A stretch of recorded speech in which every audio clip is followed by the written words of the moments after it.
Okay. Hi, everybody. Welcome to another amazing evening with our phenomenal, what do we call it? Manu Mario. Oh, Manu Mario. I'm David Giller. It's my beautiful wife, Helene Abrams Giller. And we're the founders of Think Positive World. And Helene, would you like to tell everybody what tonight's about? Yes, tonight we're going to finish up part 20, which is Cadence to Quantum Creation. And we'll complete the activation of the 12 pathways, leaping from rhythm into miracle, from aligned, oh, aligned, wait Okay. a second, where is that? What happened? We just, All right. Anyway, anyway, you have to stay tuned to find out exactly what this is. But and then love, life, and death which tonight. is that's number All 21. pertaining to Yeah, quantum. Right. yeah, that's right Okay. after we finish. Anyway, I'm excited. Are you excited? Yes, I'm very All right, excited. let's do it. Manu, turning it over to you, my dear. Thank you.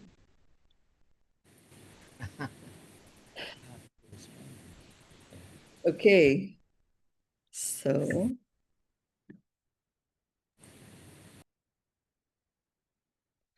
yeah. So let's complete the cadence to quantum creation. Just a very, very quick recap on cadence. Cadence, as you've heard me say before, it is the rhythm of your existence. It's the natural beat. It's the harmony between your inner frequency and the larger frequency of life. That's really where cadence is, which is why when you get into cadence, your outer, the larger frequency of life calls you in, forward, and it becomes so much easier to move anything forward and get it across the finish line. So you move and you do so gracefully, without rushing, without delay. Each step has its timing, each action, its resonance, and life starts to unfold like a dance rather than a drag. Adding add adding cadence to quantum creation basically is, knowing that creation is always a part of life. It's always about building, birthing, innovating. But so far, we've always looked at creation in a linear way. And in a linear way, it becomes effort driven. It becomes, bound by time, by logic, by limitations.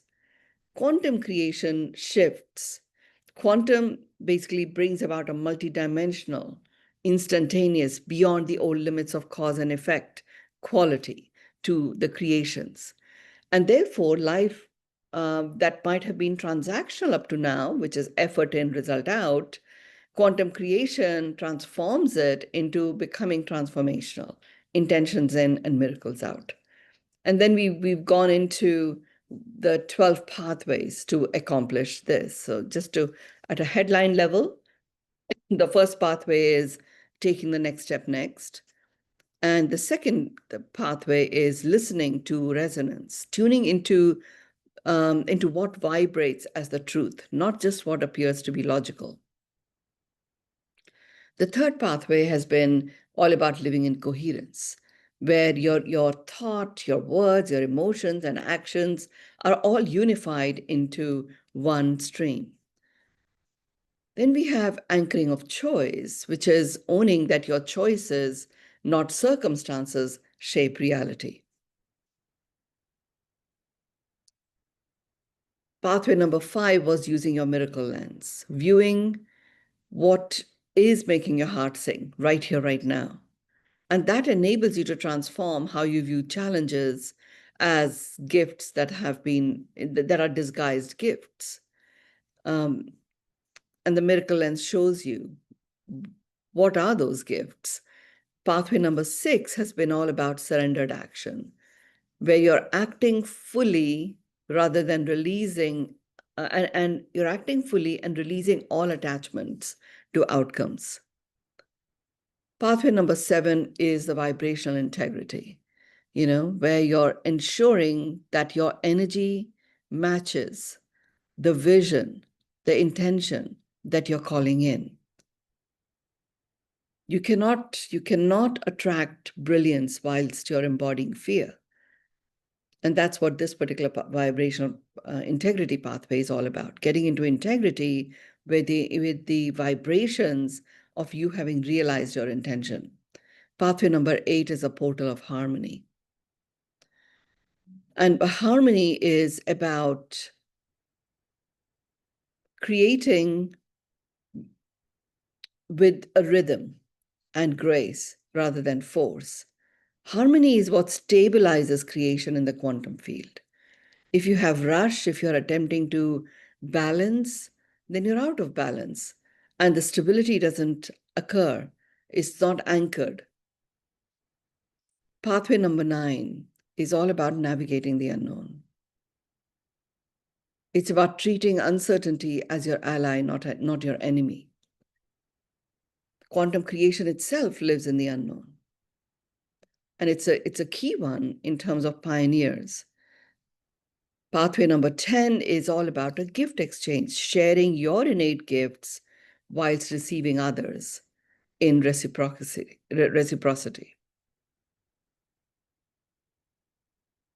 Now we're going to get into pathway number 11. Pathway number 11 is all about energy filters.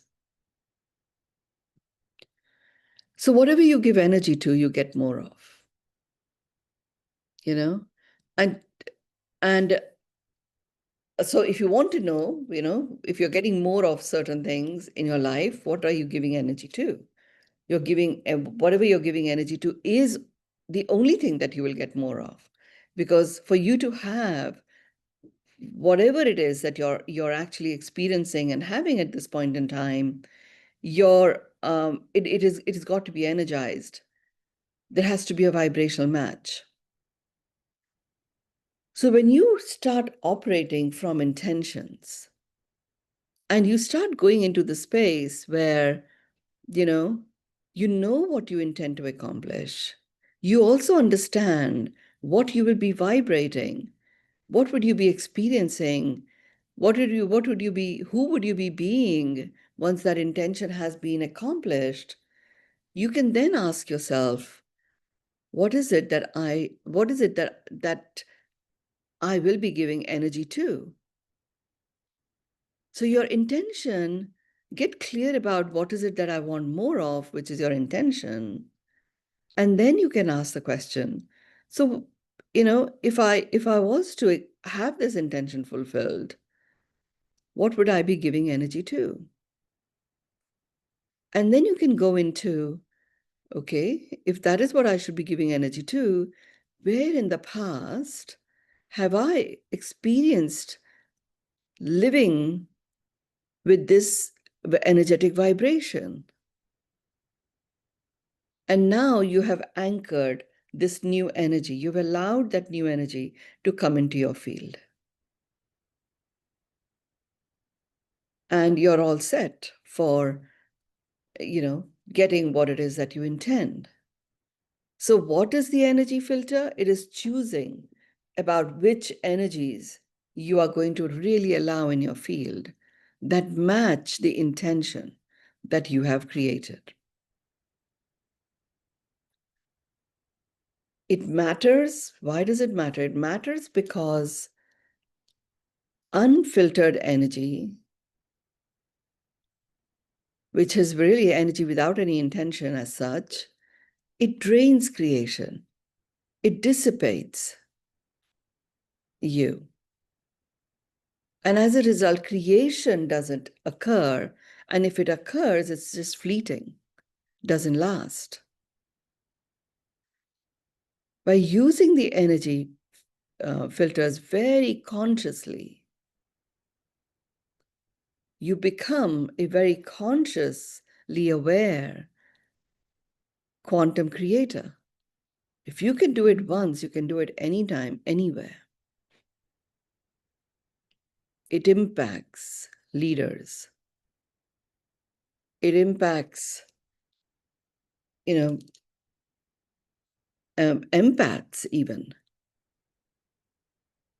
and absolutely impacts innovators and creators.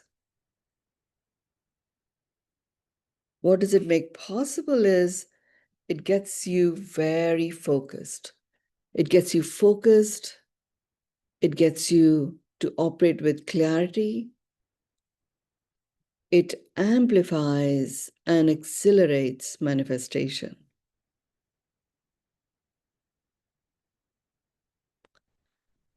So the practice basically is, get the lay of the land of what is it that you have in your life right now.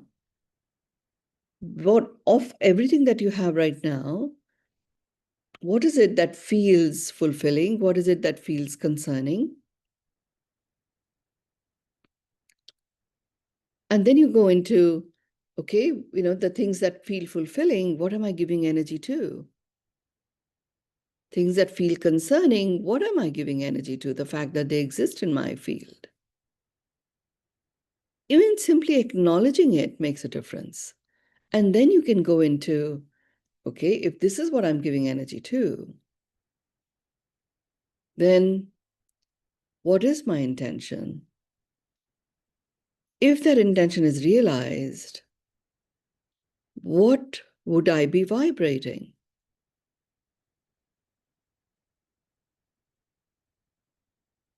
So you really look at, okay, this is what I'm giving energy to. What do I want more of, which is your intention?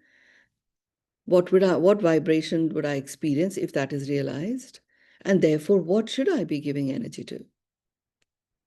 Where have I given energy in that way in the past? And then you start looking at, putting in place practices that enable you to give energy to that. Remember, in the age of brilliance, the reality is only energies that are aligned with brilliance will pass through anyway. So if you're stuck in a loop where you're giving energy to something that does not bring out your brilliance, it will feel more uncomfortable, provide even greater discomfort than it might have done in the past. So this is an extremely important filter. And it's a filter that goes on top of the miracle lens. So let me give you a couple of examples here so that it starts to really land. It's a very powerful one. There's someone who's a part of my business collective, and we were in the middle of an immersion. And she had a very challenging job at the time. Now, she was the head of her organization, and yet the main investor in her organization came from another country. And she knew what she wanted to do. The person who was the main investor didn't really understand the complexities of the country itself, which she understood. So as a result, she was not able to have the impact she wanted to, because it would be like she would start an initiative and it would get stopped because he was questioning it. And then people that had benefited from it would really become very anxious and upset about it. And so it was like a stop, start, stop, start, stop, start. So the question I asked her was, what are you giving energy to? I understand what you want. And her focus was to transform and regenerate one particular region in India. And there were some serious societal issues that part of India was experiencing. And her thing was to completely restore it to its former glory and regenerate it in its restoration so it could continue to grow in the way it had done in the past. And her investor was very keen for that to happen. And yet this stop, start situation was occurring. And the very people that she wanted to serve were actually getting upset with the organization. So when I asked her, okay, what are you giving energy to? She was giving energy to that, this investor had somehow become her boss. He was an investor, not necessarily a boss. But in her mind, she had given energy to that he's too bossy and he wants to push his agenda. And it's forcing me to make decisions which are not in line with what I know will actually become regenerative on the ground.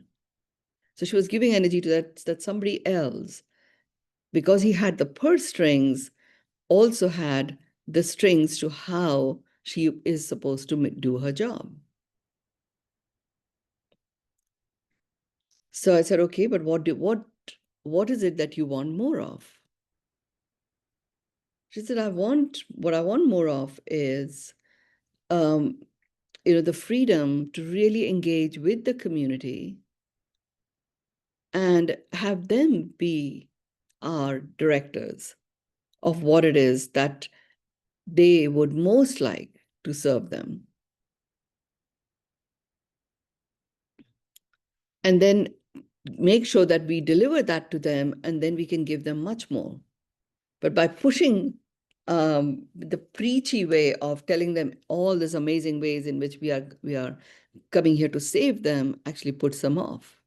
So I don't want to be seen as a savior of the community. I want to actually really do the work on the ground and deliver what they expect, rather than be heralded as this one big savior.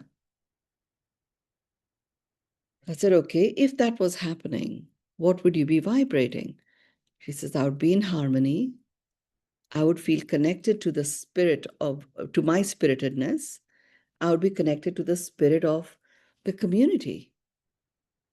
So I said, okay, where in the past have you felt that?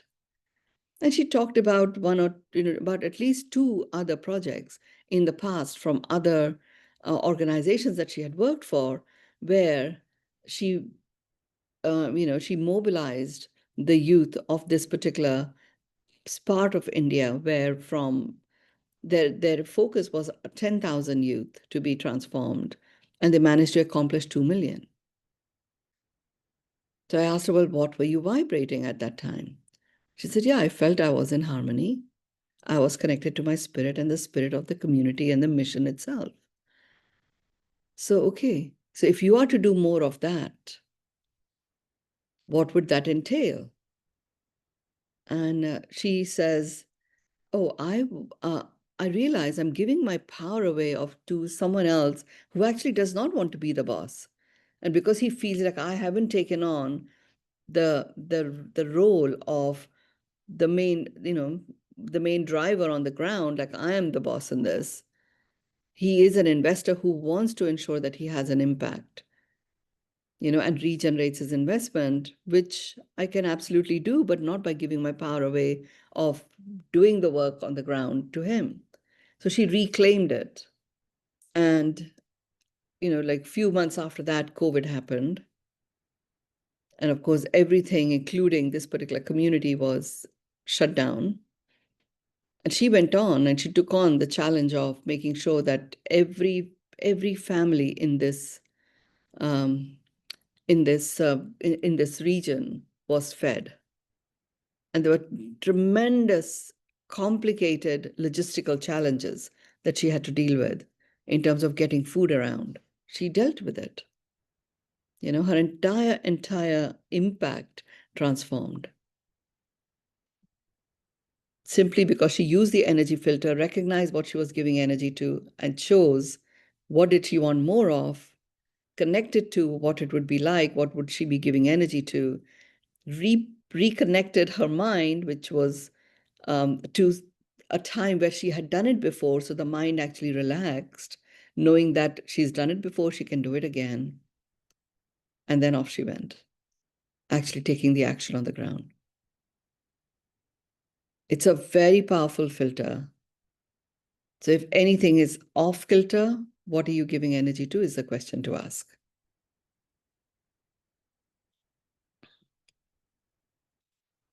David, Helene, anything you wish to say or share at this point? I don't know. I think we're good. I think we're good. Yeah, making a lot of sense. Following it. Anxious to hear more. What are you giving the energy to? Okay, so let's go to the 12th pathway. The 12th pathway is the leap of faith. We all have taken a leap of faith at some point in our life, you know?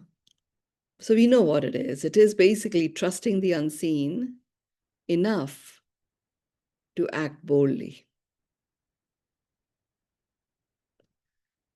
Why does this leap of faith matter? It matters because quantum creation requires stepping before the bridge appears. Not all the time, but some of the time.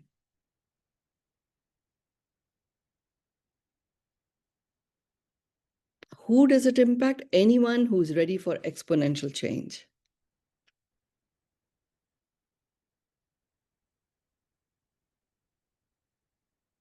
And the Age of Brilliance is an amazing, welcoming doorway to exponential change.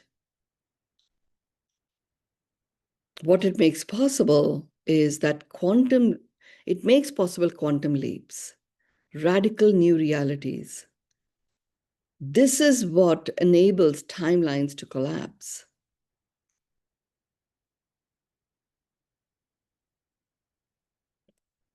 As a practice, at least once a week, you can take one inspired action that might feel scary to you initially, but will actually, this part of it also delights you.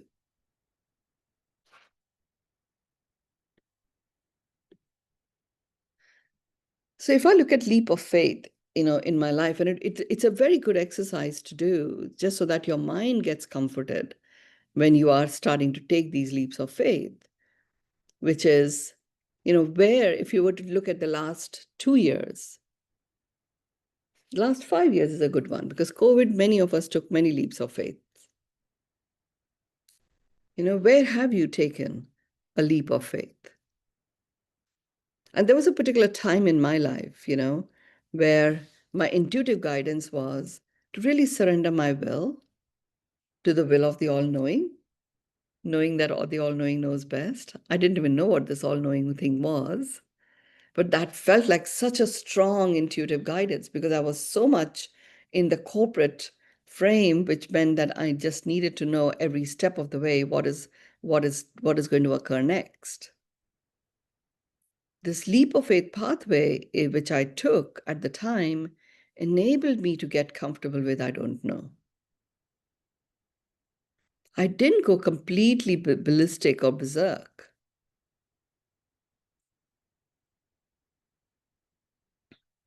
But I always tuned in to my own intuition. And only when intuitively I felt, okay, it's time to take that next step,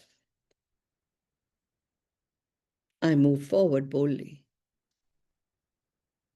And the second thing that I did when I took on, okay, fine, I do surrender my will. I have taken on living the calling of my soul. And right now, I don't even know what that calling is. That's where I was at the time. I'm going back to, like nearly in 2011. So around that sort of time frame, 14, 15 years ago. And the leap of faith, that it was like baby step moment, where my intuitive guidance was in this open mic session that I had gone with some friends. The guidance was to write down my name. And in terms of the act, I was to put a surprise. So I wrote down Minu Marielle, surprise. And there was some amazing, very accomplished singers. The thing about Bali was it was a melting pot of some amazing people who would come there, to restore themselves. So they were phenomenal singers, fabulous comedy, and various other acts that were going on. And I was like, okay, we are about to come to an end, and he's not calling my name. Thank God for that. But I took the leap of faith and wrote my name. Surprise. I was also guided at the time, just as I was leaving the house, to take my blue book And I had a blue book, which was my book at the time that I would write my downloads in. Many of the songs that I'm sharing with you were actually poetry that I'd written in that book. So I took the book with me, and then sure enough, after an amazing singer, he brought the house down, and we all were clapping and standing ovation and stuff. The guy who was the MC says, "Okay, now are you all ready for a surprise? And our next act is Minu Mariel." Oh my God. I didn't even know what I was supposed to do. But I stood up, and this is leap of faith, right? And the guidance was take your blue book. So I took the blue book and I go and stand on the stage. This is a big open mic, must be about 200 or 250 people there. It was a big, big space and a big open mic. So I go and sort of sit down on the front where a typical singer or might sit on a high stool. And I'm looking around the room, just waiting, because I don't sing. I'm not really natural in terms of, cracking a joke or anything. So I'm like looking around, and the guy is saying, "Oh, is this a surprise?" But there is no surprise. And then it was, all I could do was really trust this unseen and allow what was going to come through me to come through. So the guidance was ask people to raise their hands if they want a specific reading from me. I had never in my life done readings before, never. I actually didn't even know what a reading was. So I said, okay, raise your hands if you want a reading from me. And I'm going to choose 3 people. And lots of people raised their hands because this is Bali. They knew what readings were. So I just picked 3 people. And that is the time where I was told that this book that you're holding in your hand is the oracle book. So I told each one of them, I'm going to flick the pages. You tell me to stop. So I flicked the pages. And as and when they said stop, I stopped. And I read what was on that page. This was the inspiration, and this was the early makings of the flourishing code. And these were handwritten code, poetry and flourishing codes. And literally every time I read whatever was on the book, people were crying, like touched by what was being said. And I did that with all the 3 people. Even I got a standing ovation. And the acts that followed, almost every act, when they came up to the stage, said, that reading that you did touched me in this way. And that was the start of, what really became the Flourishing Code. That was the start to me allowing downloads to come in and me trusting my own body as the indicator. Because, even though I had, I was doing something that I would never, ever in my life have done. Go and sit in front of the stage unprepared. I would over-prepare to such an extent that it would feel very natural, but I had over-prepared. What we are doing now, what we have done, navigating the unknown, the pearls of wisdom, where I really show up and allow the transmission to flow through me, that is where it all began. And that was, the start of quantum creation. I then continued to follow guidance in this way.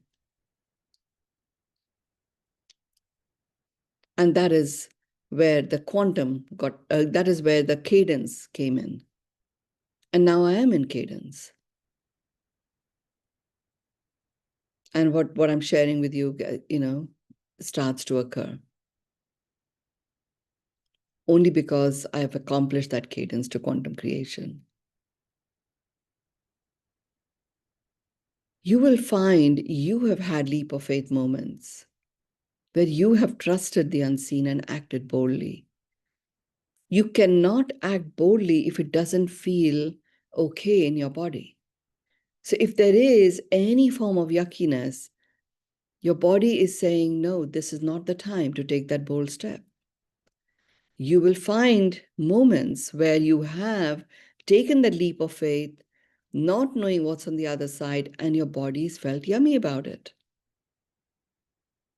That's when you know that you're very well supported.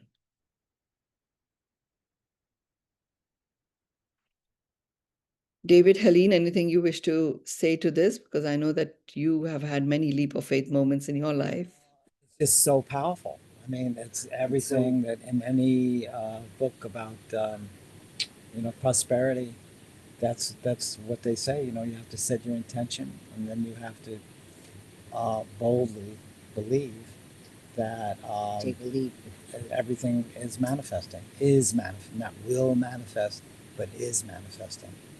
Yeah. And so, yeah, it's very Yeah. powerful. I mean, it's really the key. Like what was that? It works. What was that book about? The secret. The Oh. secret. Yeah, yeah. That was all. Similar. Yeah. Based on thinking, that paradigm. Yeah. You have to trust and know. Yeah, that is really the key to life, is trusting. Yeah. And operating from your own inner knowing, when your body, the main thing is, remember, I'm not asking you to be reckless here. Your body will tell you where what you think is a leap of faith moment is a reckless one, because it will actually feel uncomfortable. You will feel yucky. That's not a leap of faith that is going to get you into cadence to quantum creation. But having a vision and feeling the discomfort and yet experiencing that inner yumminess, that's when it's calling you to trust it boldly and move forward.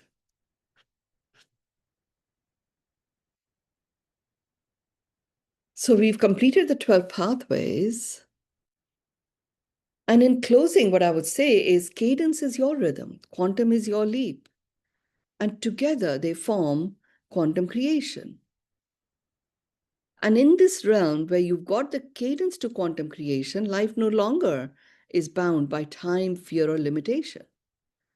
The 12 pathways are not just ideas, they are invitations. Each one unlocks a new frequency of possibility. Each one shifts you from living in reaction to life to becoming a co-creator by living your life.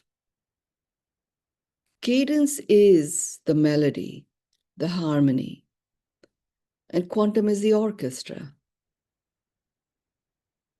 Creation is really the masterpiece. So this is a call as we complete the pathways for this particular portal. It's open. Step in. The symphony of cadence as melody, quantum as its orchestra, creation as the masterpiece awaits for you to play your part in making it happen for you. With that, we complete this part of our portal. And we are ready to move to what I want to talk about today is the love, life, and death. So anything you want to say to complete this part, David and Helene, and then I can move to the next one. No, I think you've nailed it. you hit the nail. Spirit nailed it.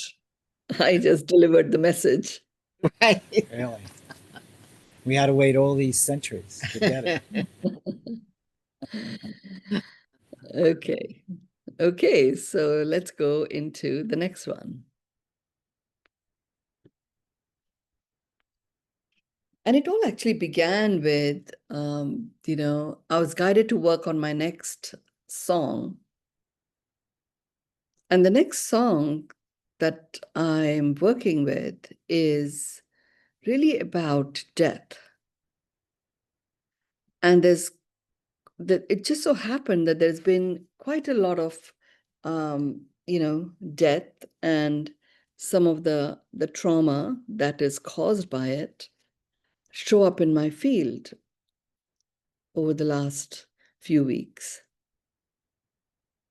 And I recall a time when I was in Bali. I had just started my Bali journey, and my mom went into, was put on a ventilator and then went into a coma.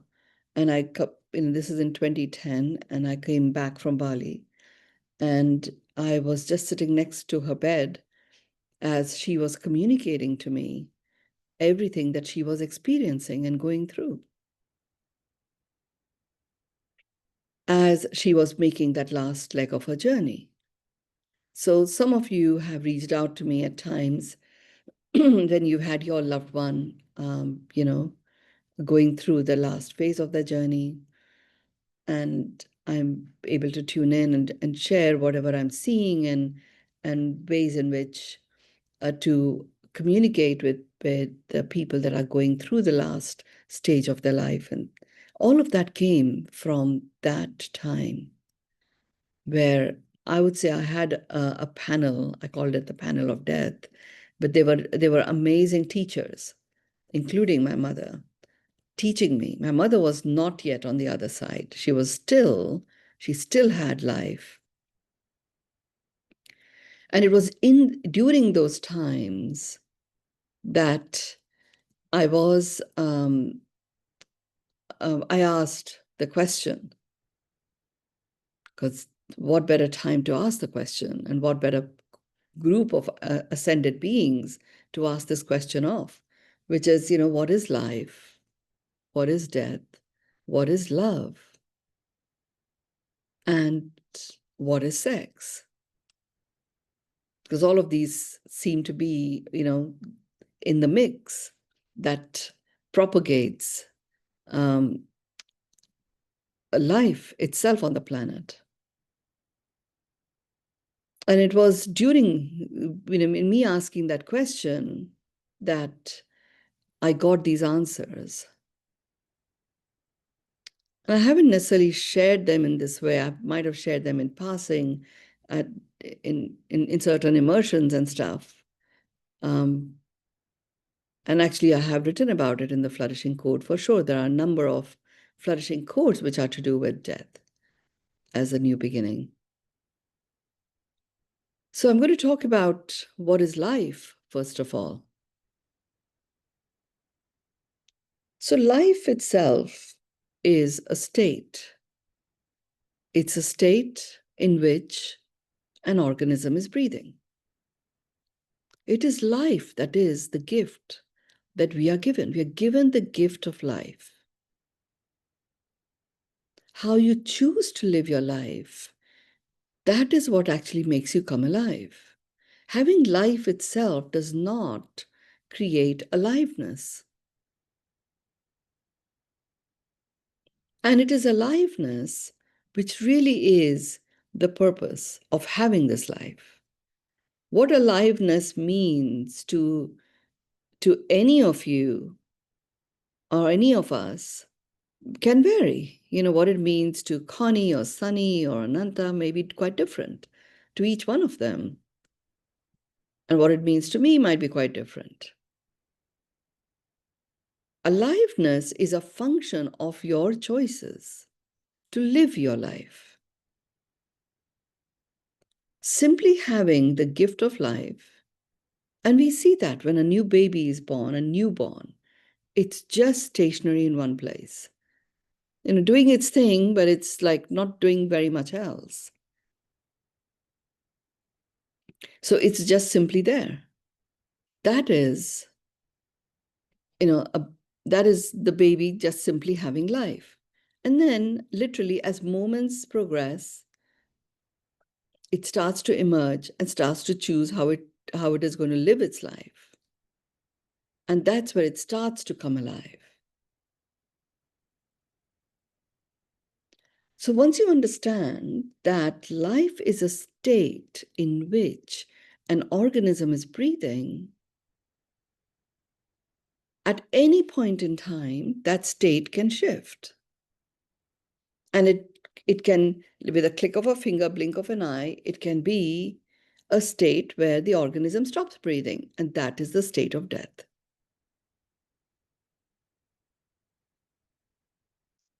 So it's simply a change of state. Organisms breathing, life; organism stops breathing, death.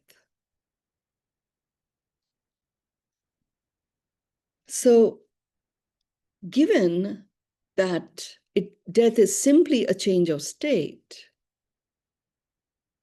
it actually took the fuss out of it for me. I wasn't fussed about death. However, there I was, and I'm, my mom's in her coma is saying, well, it's just going to be a change of state. So I'm here right now, I'm breathing, but hey, to what point? I can't live my life like this. So therefore, I'm not fulfilling the purpose of my life by simply just lying here breathing. It's a huge decision to, make a decision to turn off somebody's ventilator and stuff. It's crazy decision. But it was her communication. It was like, I want to go home. I want to go home. I'm done with this thing because I'm not at all fulfilling my purpose. Has my life even been worth anything? That gave me to understand that, okay, she wants to feel that she's had a purposeful life. So that's when I started telling anybody and everybody who came to see her that it doesn't matter that she's not responding. Just share with her what she's meant for you and what she might have, enabled in your life. And what has become enabled as a result of that.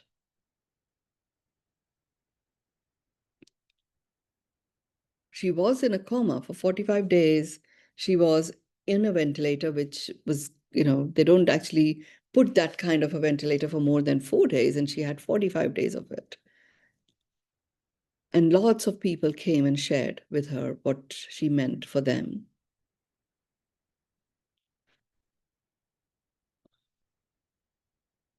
And at some point, I had to, go back to Australia for a few days and then come back again. And that just so happened that the dates that I had to go to Australia were the days when it was my 50th birthday.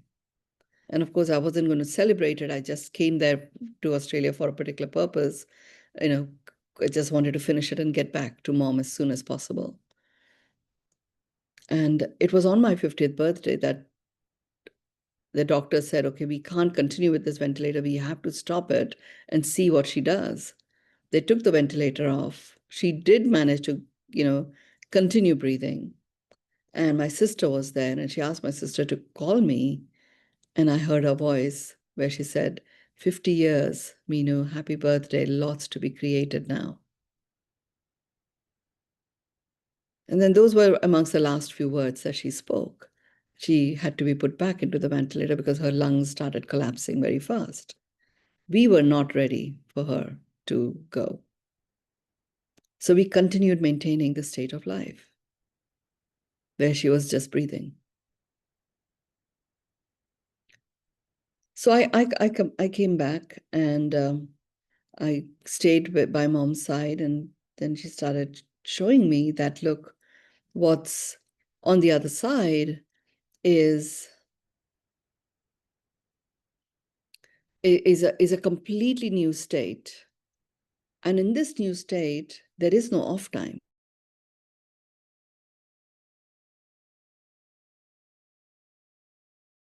Of aliveness. It's a time where, I really live by my choices. Right now, where I am, I'm just breathing. I can't even exercise my choice. Something which is my fundamental birthright, something I'm born with, I'm not able to exercise that. So just being in a state of breathing, not being able to fulfill my purpose, not being able to exercise my choice, and everything that made me the person, the human that I am, is being handled by somebody else. I am slowly but surely and rapidly depleting a sense of my own worth. So I'm disconnecting from the dignity as well. And the way in which my life is being maintained, I'm not at the source of it.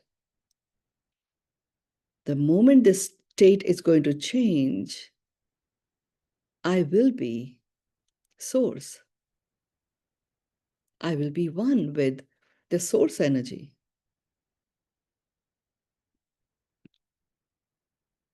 And then she said that, find peace in my passing. Because when I go, that is where I understood that as people choose that that they are now starting their journey to merge with source, I saw that our destination is soul merging with source and living as a soul being. So the destination is destiny is the destination. So our destination is already, we are a soul being, and as a soul being, we are already at source. We are expressing it through this human form. Only maintaining life where this human form breathes is not sufficient for this soul to express itself through this human form. Doing what we can at the appropriate time so that this human form always has the ability to enable the soul to express its reason for choosing to be in this human form is necessary. So maintaining the human form so that it can continue to live and therefore continue to come alive is key.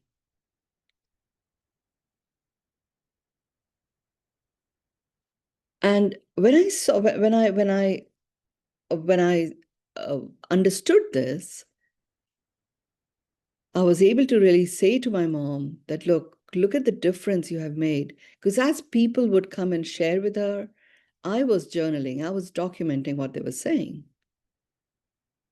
So I was able to, and when I said my final goodbyes, she was still having the state of life. I shared with her everything that anybody and everybody that I was present to had shared about her life. And I said to her that, look, with this phenomenal understanding of a rich, purposeful life that you have led, which will continue to enrich us, I had a huge aha that my mother would continue to be alive even after she stops breathing.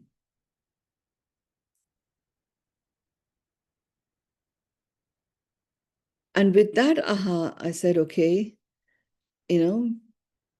it's your choice. You make your choice.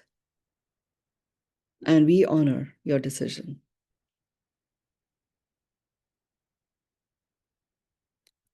The first choice that she communicated was she wanted to go home. And the doctor said to us, well, you take her home, she'll maybe last 3 hours, 4 hours, nothing more than that. We said, okay, that's fine. She wants to go home. And we brought her home. We created the whole ICU inside the house. And that's when she showed me the start of her journey of going, entering the realm of death. She lasted 4 and a bit days, and then she finally left after everything was all set up for her to go into her light. And that's where I saw that, we give so much a focus and emphasis to just maintaining the human form somehow and preserving the state of life. What is called for is the preservation of living of this life that has enabled the person to come alive. And remembering the aliveness and the impact that aliveness has actually makes it so much easier to make that transition into a change of state of death. And death really does become a new beginning.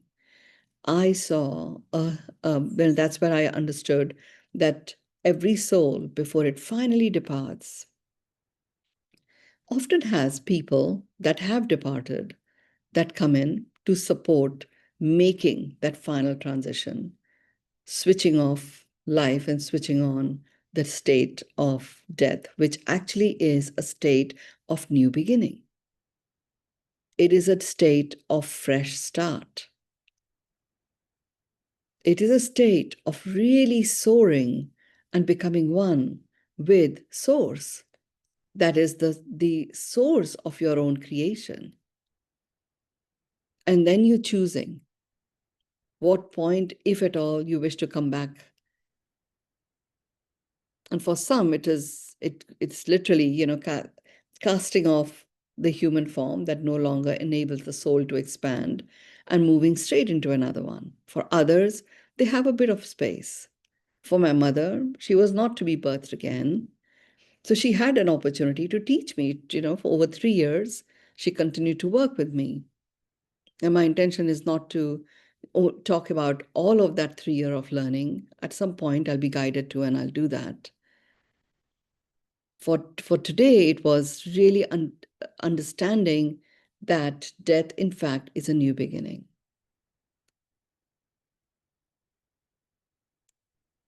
What I saw was that each of us has a totem animal energy. That is the animal that provides us with that unique healing when we are emotionally distressed, provides us with that unique brilliance and illumination of insightful actions when we are seeking guidance on what is the next step. And it is this totem animal that comes in. For my mother, it was a white peacock. And that animal energy is the one that takes you across the 13 layers, which are quite dense layers, into your light finally.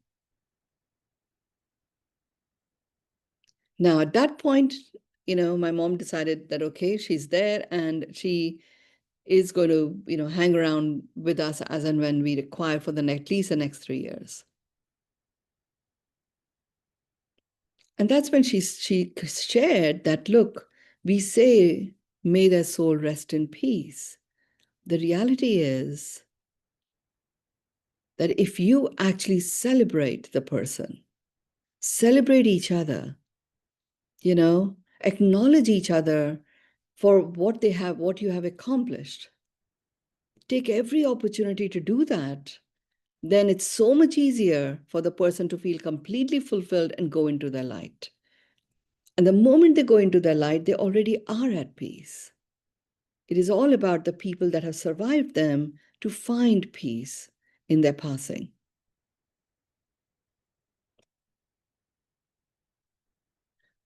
So she said that, and absolutely, if someone is on the last leg of their journey, that's where I saw that people start expanding into their soul presence.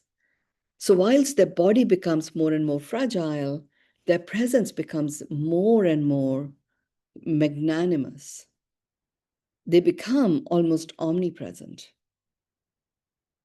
So whatever anybody's thinking around them starts to become their reality.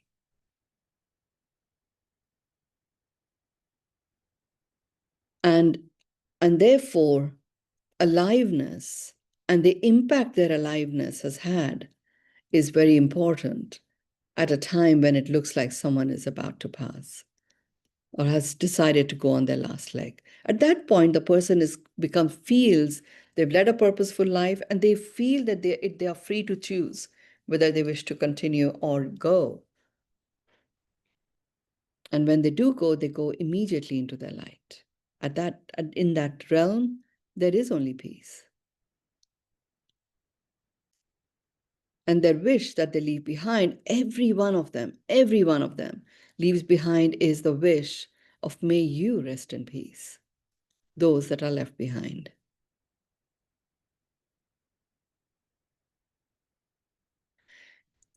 So with that understanding, what I also saw was that, listen, and I knew that when a body is buried, then the coffin goes into the earth, and then we all throw mud as the priest is doing his last sermon, and it's like throwing mud on their face. What I found was that my mother was not going to be buried; she was going to be cremated. That is what happens in the Hindu um, religion. And we also have these prayers. And in those prayers, we also throw, it's not quite mud, it's a various type of ingredients, but we do throw what looks like mud on the face of the person. It's like, really earth to earth. And there's a whole understanding that I developed, which is, and it was a funny one, actually. We laughed about it. And people were weirded out that, here my mom is in a coffin and I'm finding something humorous about it. Because basically what it was like, hey, whatever occurs, ultimately they'll throw dirt on your face. So, live your life, live it with passion. Make that the latest fashion. Because, whoever you are, king or pauper, whatever culture, whatever color, ultimately, when you do die, they throw dirt on your face. So why worry about getting dirt on your face and prevent yourself from expressing your truth or living your passion now? Go forth and live your passion now. That is the secret to living our life such that we come alive. There's so much that I learned over the 3 years after my mom passed. Understanding that death indeed is a new beginning. It became a new beginning for me. And with all of those, I call them downloads that I received and I shared, it became a new beginning for so many people. That fear of death being the ultimate end, it just isn't. It's simply a change of state. I'm conscious of the time, so I'm going to stop here today. And I did write a poem, which is about dirt in your face. And it is really about a poem, whilst it's called Dirt in Your Face, it calls you to live your passion now, rather than wait for it someday, one day in the future. I'm going to hand over to you to complete our session, David and Helene. So, It's so funny. I think so. Everybody has it pretty much backwards. When somebody dies, you go to the funeral, you get up there, and everybody has their little speech, and they say all kinds of nice things about the person and what they accomplished in their life, and or experiences that they had together and all that made a difference in that person's life who's given the speech. But what you're saying now is that it would be that energy would be much more powerful if that was expressed when the person is living, is still breathing. yeah. Letting them know the impact directly, Yeah. even though they may be there at the funeral. You never know what's Yeah. going on. But yeah, and anything else you want to say? Well, I think it's definitely important for people to be celebrating the person's life. And it always amazes me when there are a few people who have come around and who have said it's over. When someone dies, that's it.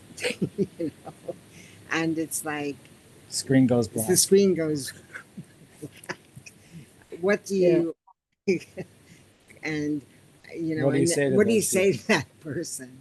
You know, who believe that? who believes Well, I mean, it's one state is complete, you right, know, and the new state has begun, right. you know. So it's yeah, sure.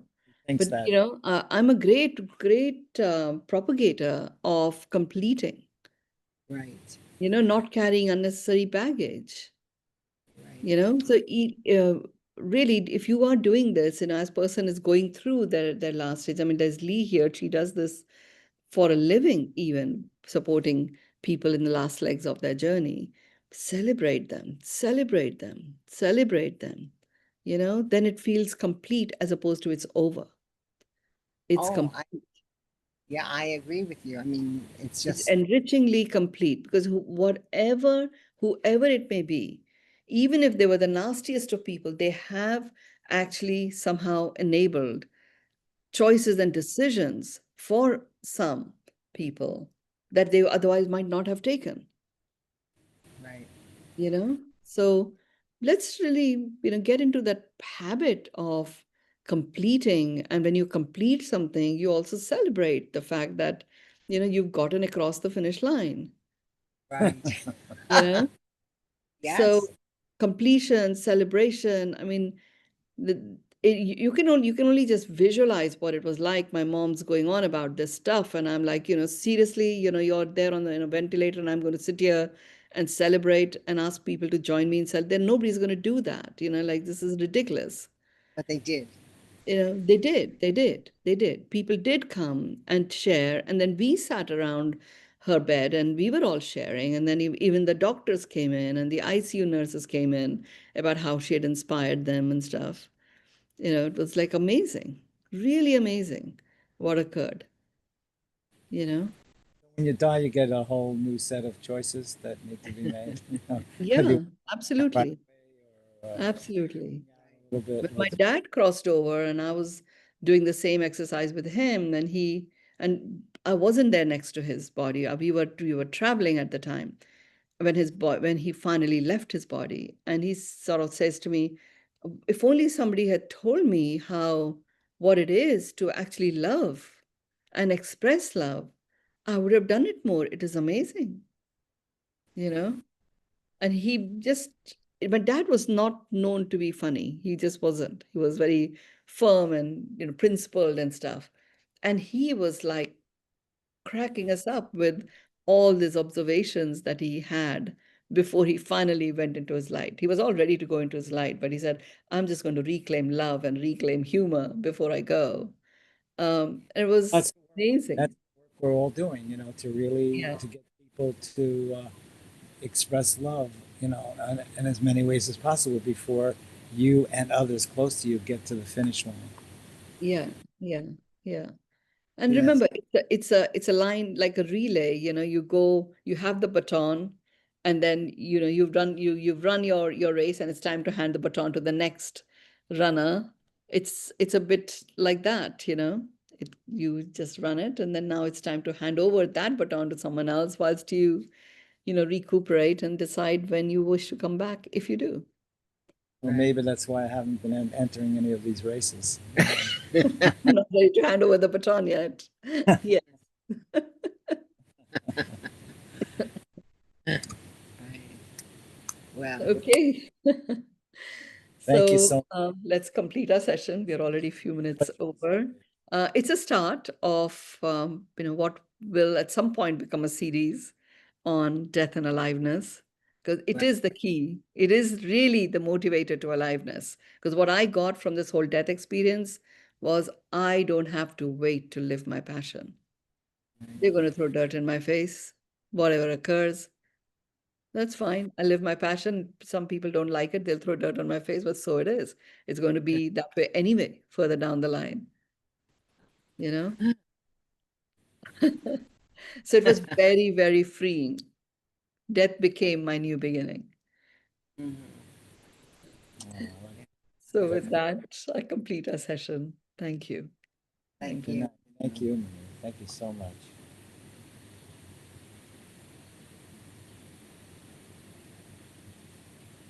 Even if you have people in your life who are feeling suicidal, if you start even thinking about how their life matters, how they have actually made a difference. Because sometimes when people are feeling suicide, they're not interested in listening to anybody. But it's okay. You can still express it energetically. And you know, maybe something might actually enter their field and create an opening for them to emerge out of the trap that they find themselves in. With those words, I complete our session today. Thank Thank you.